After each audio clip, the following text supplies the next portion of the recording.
जय हिंद साथियों, स्वागत है आपका self study classes with Sumit Jain YouTube channel और दोस्तों ऐप में। दोस्तों बहुत सारे स्टूडेंट को ऐप डाउनलोड नहीं करते बन रहा है या फिर कर भी लिया है तो कोर्स भी नहीं देख पा रहे हैं।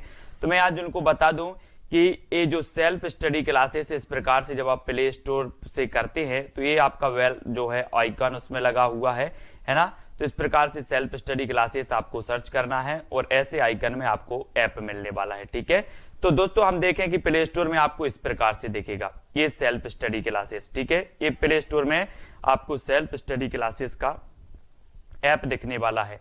ठीक है, ये इमेज उसमें डली है, ये आइकन, ये लोगो उसमें डला है। ठीक है, अब दोस्तों इसको इंस्टॉल करना है, यहां से आप इंस्टॉल करेंगे। ठीक है, अब इंस्टॉल करेंगे तो वहां पर आपको नंबर मांगेगा, जीमेल नंबर मांगेगा, तो आपको ओटीपी आएगा, तो आप रजिस्टर करके आगे बढ़ेंगे। दोस्तों आज की इस वीडियो में हम पढ़ने वाले हिंदी साहित्य ट्रिकी वीडियो है ना। आज हम आपको ऐसे महत्वपूर्ण प्रश्न याद करवाएंगे, ऐसी फनी ट्रिक बताएंगे कि आप जिंदगी भर कभी नहीं भूल सकते। आप नेट एग्जाम की तैयारी कर रहे हैं, पीजीटी की कर रहे हैं, टेट एग्जाम या फिर आरपीएससी एग्जाम की तैयारी कर रहे हैं या एलटी ग्रेड की एग्जाम की तैयारी कर रहे हैं, तो ये वीडियो आपके लिए है। दोस्तों वीडियो को लाइक जरूर करें, ठीक है, और शेयर करना है। आज मैं फनी ट्रिक से और रोज आपकी सुबह 9:40 पर हिंदी साहित्य का ट्रिकी वीडियो आता है सेल्फ स्टडी क्लासेस पर, तो जरूर जुड़ें। ठीक है, स्टार्ट करते हैं दोस्तों आज का ये वीडियो। सबसे पहला जो हमारा प्रश्न है वो है कबीरदास की भाषा को पंचमेल खिचड़ी किसने कहा है। अब 2 सेकंड दोस्तों आपको दिए जाते हैं, आपको उत्तर बताना है। मैं आपको बता दूं कि वीडियो में सबसे पहले आपको टेस्ट करवाया जाएगा, फिर ट्रिक बताई जाएगी। ठीक है, तो कबीरदास की भाषा को पंचमेल खिचड़ी किसने कहा है, तो आपका बिल्कुल सही आंसर क्या हो जाएगा दोस्तों, किसने कहा है। उत्तर होगा श्याम सुंदर दास ने। किसने कहा, श्याम सुंदर दास, यानी कि आ नंबर आपका बिल्कुल सही हो जाएगा। अब एक चीज बताना दोस्तों कि जो पंचमेल खिचड़ी बनेगी वो कैसी बनेगी, सुंदर बनेगी कि नहीं बनेगी। सुंदर बनेगी ना, तो पंचमेल खिचड़ी कौन बोलेगा, श्याम सुंदर दास बोलेंगे ना। अब पंचमेल खिचड़ी है तो बहुत सुंदर बनेगी, तो श्याम सुंदर दास, यानी कि आपका आ नंबर जो है वो बिल्कुल सही हो जाएगा। ठीक है दोस्तों, फनी ट्रिक से याद करवाएंगे आपको, सिर्फ पूरा वीडियो देखना है। सत्यवती कथा के रचनाकार कौन है। अब 4 विकल्प हैं, 2 सेकंड भी आपको दिए जाते हैं, फिर मैं आपको फनी ट्रिक से याद भी करवा दूंगा। तो आपका बिल्कुल सही आंसर क्या हो जाएगा, सत्यवती कथा के जो रचनाकार हैं दोस्तों वो कौन है, ईश्वरदास। आपने बिल्कुल सही आंसर बताया, ईश्वरदास। अब इसको कैसे याद रखना है दोस्तों, एक चीज बताना कि जो ईश्वर हैं, ईश्वर की जो कथा होती है वो कैसी होती है, सत्य होती कि नहीं होती। अब उत्तर तो आपके हाथ है ना, वो कैसी होती है, सत्य होती है। ईश्वर की कथा हमेशा सत्य होती है, तो सत्यवती कथा के रचनाकार कौन होंगे, ईश्वरदास। ठीक है, इस प्रकार से हमें याद भी करना है। दोस्तों अगला जो हमारा प्रश्न है, सत्यवती कथा को सूफी काव्यधारा की प्रथम रचना किसने माना है, तो आपको जल्दी से उत्तर बताना है। सत्यवती कथा को सूफी काव्यधारा की प्रथम रचना किसने माना है, तो 2 सेकंड में आपने अपना उत्तर बताया दोस्तों, किसने माना है, हजारी प्रसाद द्विवेदी, यानी कि विकल्प नंबर जो सा है वो आपका बिल्कुल सही हो जाएगा। अब इसको कैसे याद रखोगे कि सत्यवती कथा को सूफी काव्यधारा की प्रथम रचना हजारी प्रसाद द्विवेदी ने माना। अब एक चीज बताना दोस्तों, हमने पढ़ लिया कि सत्यवती कथा ईश्वरदास की रचना है ना।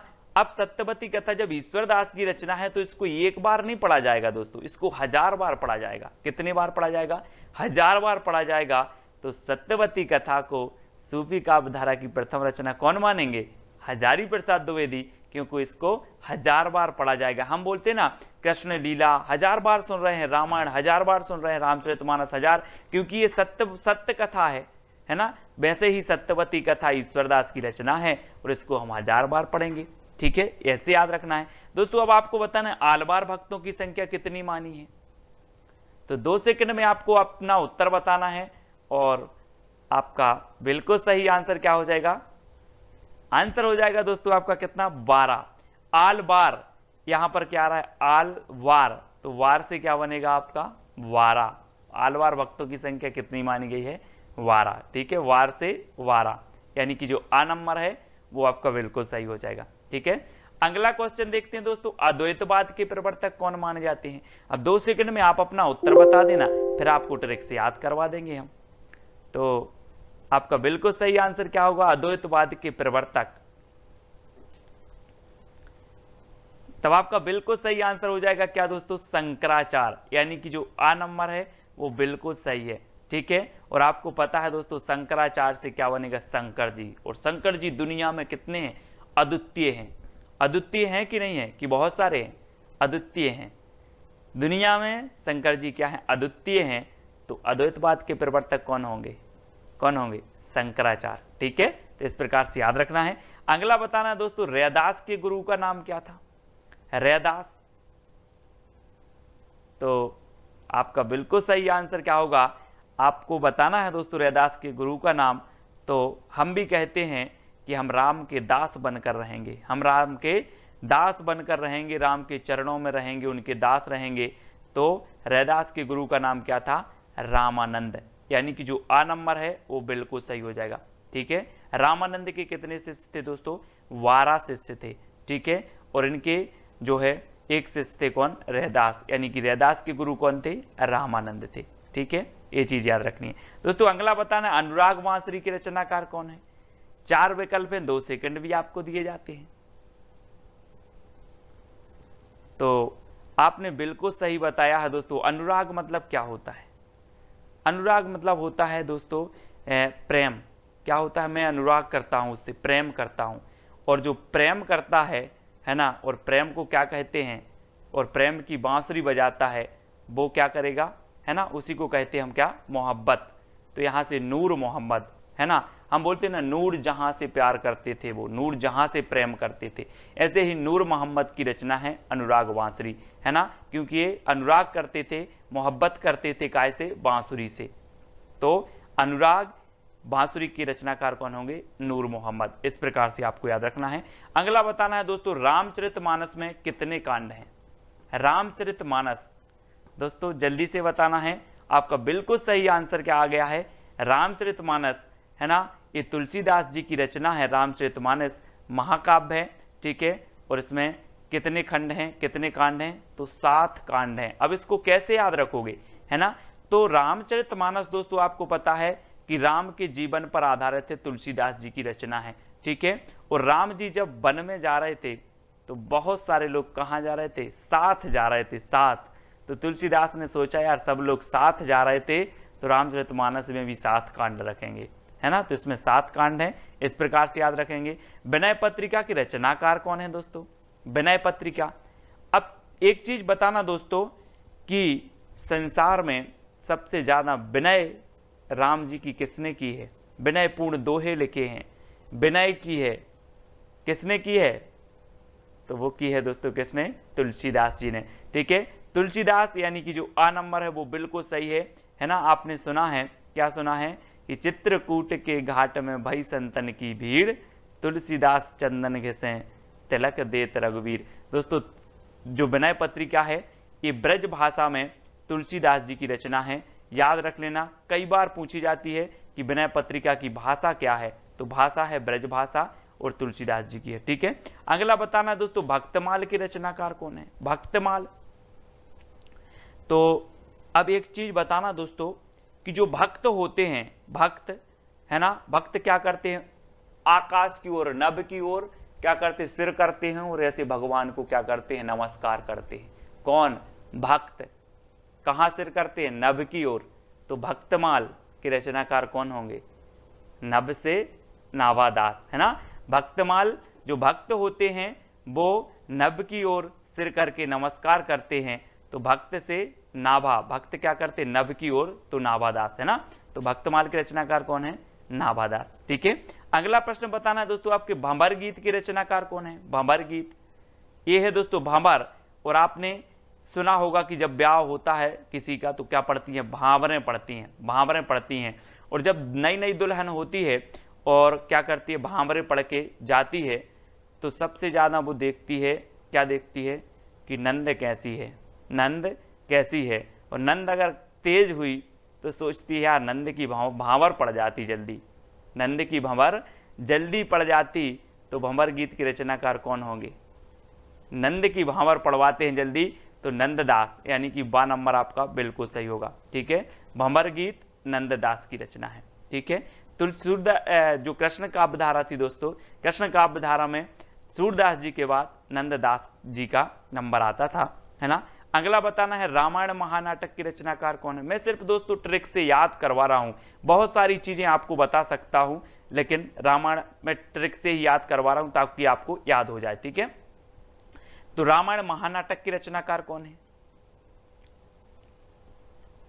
अब दोस्तों आपको 2 सेकंड में उत्तर बताना है, और मैं थोड़ी सी आपको हिंट दे रहा हूं कि जो रामायण महानाटक है और जो रामायण है वो हमारी क्या है, प्राण है कि नहीं है। हम बोलते हैं कि रामायण तो हमारी प्राण है, प्राणों के समान है, हम उसको पढ़ते हैं, उससे सार तत्व ग्रहण करते हैं, तो हमारी क्या है, प्राण। तो रामायण महानाटक के रचनाकार कौन हो जाएंगे, कौन होंगे। अब आपको ही बताना है कि रामायण तो हमारी प्राण है, तो प्राणचंद्र चौहान, यानी कि जो बा नंबर है वो आपका बिल्कुल सही हो जाएगा। ठीक है, अगला प्रश्न देखते हैं दोस्तों, रामचंद्रिका को छंदों का अजायब घर किसने कहा है। अब दोस्तों सबसे पहली बात तो यही आती है, एक क्वेश्चन पूछा जाता है कि छंदों का अजायब घर किसे कहा जाता है, तो आप बता देते हो केशवदास की रामचंद्रिका को। ठीक है, लेकिन रामचंद्रिका को छंदों का अजायब घर कहा किसने है, तो एक चीज बताएं कि जिसने इस रामचंद्रिका का स्वरूप देखा होगा वो ही बता सकता है कि ये छंदों का अजायब घर है। अगर ये पुस्तक बंद है, इसको देखकर आप बता सकते हो कि इसके अंदर क्या है, नहीं बता सकते ना। जिसने रामचंद्रिका का स्वरूप देखा वही बताएगा कि ये छंदों का अजायब घर है। तो राम स्वरूप चतुर्वेदी, इन्होंने स्वरूप देखा और इन्होंने बता दिया कि ये क्या है, छंदों का अजायब घर है, और बा नंबर आपका बिल्कुल सही हो जाएगा। ठीक है ना, फनी ट्रिक याद हो जाएगा दोस्तों, पूरा वीडियो जरूर देखना है। मधुमालती के रचनाकार कौन है, मधुमालती। आपने दोस्तों एक वो सुना होगा कि बैर कराते मंदिर मस्जिद और मेल कराती मधुशाला, एक सुना है ना आपने। तो आपने देखा होगा कि समाज में कई ऐसे लोग होता है उनका मंझनई मधु से होता है। कैसे होता है, मंझन मधु से होता है। तो मंझन मधु से होता है तो मधुमालती के रचनाकार कौन होंगे, मंझन होंगे ना, मंझन, यानी आ नंबर आपका बिल्कुल सही हो जाएगा। ठीक है, हमें ट्रिकी याद करना है दोस्तों, याद बस करने का माध्यम है कि हमारे माइंड में कैसे वो फिट बैठती है, याद होती है। ठीक है, अगला बताना है दोस्तों आपको, हिंदी भक्ति काव्य का प्रथम क्रांतिकारी पुरस्कर्ता कबीर हैं, ये कथन किसका है। हिंदी भक्ति काव्य का जो काव्य के प्रथम क्रांतिकारी पुरस्कर्ता कबीर हैं, ये कथन किसका है। तो ये चीज तो कौन बता देंगे, बच्चे बता देंगे, सभी को पता है। कौन बता देंगे, बच्चे भी बता देंगे कि हिंदी भक्ति काव्य के जो प्रथम क्रांतिकारी कवि हैं वो कबीर हैं। बच्चा भी बता देगा साहब, क्योंकि भक्ति से ओतप्रोत थे, कबीरदास ने समाज को फटकारा और भक्ति से, तो ये बच्चे बता देंगे। तो बच्चन सिंह का कथन होगा, किसका होगा, बच्चन सिंह, यानी कि जो आ नंबर है वो बिल्कुल सही होगा। हिंदी भक्ति काव्य का प्रथम क्रांतिकारी पुरस्कर्ता कबीर हैं, ये कथन किसका है, बच्चन सिंह का। ठीक है, इस प्रकार से कथन भी याद हो जाएंगे आपको, आप बिल्कुल चिंता न करें। निरंतर सीरीज देखना है रोज 9:30 पर, आपकी रोज सुबह 9:30 पर ट्रिकी वीडियो होगा। ठीक है, तो जरूर देखें, और रात्रि 9 बजे आपकी हिंदी साहित्य की विस्तृत क्लास होती है, तो उसको भी देखना है। गुरु नानक का जन्म हुआ था तो कहां हुआ था दोस्तों। सिख संप्रदाय के प्रवर्तक माने जाते हैं गुरु नानक। अब यहां पर क्या आ रहा है, नानक, नाना आ रहा है तो ननकाना, नानक ननकाना, है ना, इस प्रकार से। तो गुरु नानक का जन्म हुआ था कहां पर, ननकाना, आ नंबर आपका बिल्कुल सही हो जाएगा। अगला बताना दोस्तों, नगेंद्र के अनुसार प्रथम सूफी काव्य रचना कौन सी है। सूफी काव्य धारा आपने पढ़ी होगी भक्ति काल में, अब सूफी काव्य रचना बतानी है तो नगेंद्र के अनुसार बताना है, तो जल्दी से बताएं, 2 सेकंड में आपको। तब आपका राइट आंसर क्या हो जाएगा दोस्तों, वो मैं आपको बता रहा हूं, थोड़ा सा हिंट दे रहा हूं कि अगर आपके सामने नांग आ जाए तो आप हंसोगे कि दौड़ लगा दोगे, है ना। अगर अचानक आपके सामने ऐसे करके नांग आ जाए तो आप हंसोगे कि दौड़ लगा दोगे, है ना, दौड़ लगा देंगे। तो नगेंद्र के अनुसार जो सूफी काव्य की प्रथम रचना है वो हंसावली है। कौन सी है? हंसावली। ठीक है, याद रख लेना। हंसना नहीं है, हंसना नहीं है, अगर नाग आ जाए तो हंसना नहीं है, दौड़ लगा देना है, तो हंसावली है, सभी लोग याद रखेंगे। ठीक है, अगला बताना है दोस्तों आपको, सुंदर विलास किसका ग्रंथ है? सुंदर विलास। तो प्रश्न क्रमांक 18 है और 2 सेकंड है, बिल्कुल आप आसानी से बता देंगे कि सुंदर आ रहा है तो सुंदर विलास सुंदरदास का ही होगा। ठीक है, सुंदरदास, ये बिल्कुल सही है आपका। ठीक है, आ नंबर आपका बिल्कुल सही हो जाएगा। सुंदरदास का ये ग्रंथ है सुंदर विलास। अगला बताना है दोस्तों, निम्न में से अष्टछाप का कवि नहीं है। अष्टछाप को जो स्थापना हुई थी, मैं आपको अभी क्वेश्चन पूछूंगा उसका, वो अभी नहीं बता रहा हूं मैं आपसे। तो निम्न में से अष्टछाप का कवि नहीं है बताना है। अष्टछाप की स्थापना मैं आपको इतना बता दे रहा हूं कि विट्ठलनाथ ने की थी। ठीक है, लेकिन कौन सा कवि नहीं है इनमें से? तो आपका बिल्कुल सही आंसर क्या हो जाएगा दोस्तों? क्या होगा आपका? नंददास जी भी हैं, सूरदास जी भी हैं, छीत स्वामी हैं, लेकिन कौन नहीं है? नावादास, जिनकी रचना हमने पढ़ी थी, कौन सी है? भक्तमाल, है ना? भक्तमाल इनकी रचना है। और ये नावादास जो हैं ये अष्टछाप के कवि नहीं है, यानी कि आपका जो उत्तर है आ नंबर बिल्कुल सही हो जाएगा। अब लोग कंफ्यूज होते हैं दोस्तों, यहाँ भी दास आ रहा है, यहाँ भी दास आ रहा है, यहाँ भी दास आ रहा, तो ये तीनों तो होने चाहिए, ये छीत स्वामी आ रहा तो ये नहीं होनी चाहिए, ऐसे कर देते हैं। लेकिन जिन्होंने पढ़ा है उनको ज्ञान है। कुंभन दास के गुरु कौन थे दोस्तों? वल्लभाचार्य, रामानंद, कबीरदास या विट्ठलनाथ? तो अब दोस्तों यहाँ पर बताना है, फंस गई ना कैसेट, कि वल्लभाचार्य के हैं कि विट्ठलनाथ के हैं। तो दोस्तों एक चीज मैं आपको हिंट दे रहा हूं कि अगर कुंभ के मेले में जाना है तो क्या होने चाहिए? बल होना चाहिए, क्योंकि भीड़ इतनी रहती है कि आपके अंदर अगर बल नहीं होगा तो आप कुंभ के मेले में नहीं जा सकते।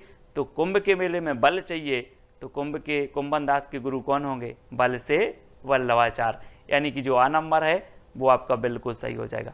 ठीक है, इस प्रकार से याद रखना है। अब दोस्तों आपका एक चैलेंज प्रश्न है जिसका उत्तर आपको कमेंट में लिखना है कि अष्टछाप की स्थापना कब हुई थी। एक एक बंदा जिन्होंने भी ये वीडियो देखा है, जिनको भी वीडियो अच्छा लगा है, जो भी हमारे हिंदी साहित्य के सही ओरिजिनल स्टूडेंट हैं, वो अष्टछाप की स्थापना कब हुई थी इसका उत्तर कमेंट में लिखेंगे। चैलेंज प्रश्न है आपके लिए। ठीक है, हर बंदा लिखेगा और प्रोत्साहन के लिए 2 शब्द लिखेंगे कि सर इसी प्रकार के वीडियो और बनाए। ये तो सरल प्रश्न थे, कठिन कठिन प्रश्न भी आपको याद हो जाएंगे, कोई बड़ी बात नहीं है। हिंदी साहित्य की रचनाएं याद हो जाएंगी, प्रश्न याद हो जाएंगे, काल हो जाएंगे, सब कुछ होगा याद, है ना? सिर्फ आपको वीडियो को लाइक करके अपने मित्रों तक शेयर करना है। और सुबह रोज 9 बजे 9:30 पर 9:30 पर आपका टिर वीडियो जरूर आएगा रोज, तो रोज आपको देखना है। जय हिंद साथियों, स्वागत है आपका self study classes with Sumit Jain YouTube channel और दोस्तों ऐप में। दोस्तों बहुत सारे स्टूडेंट को ऐप डाउनलोड नहीं करते बन रहा है, या फिर कर भी लिया है तो कोर्स भी नहीं देख पा रहे हैं। तो मैं आज उनको बता दूं कि ये जो सेल्फ स्टडी क्लासेस इस प्रकार से जब आप प्ले स्टोर से करते हैं तो ये आपका जो है आइकन उसमें लगा हुआ है ना?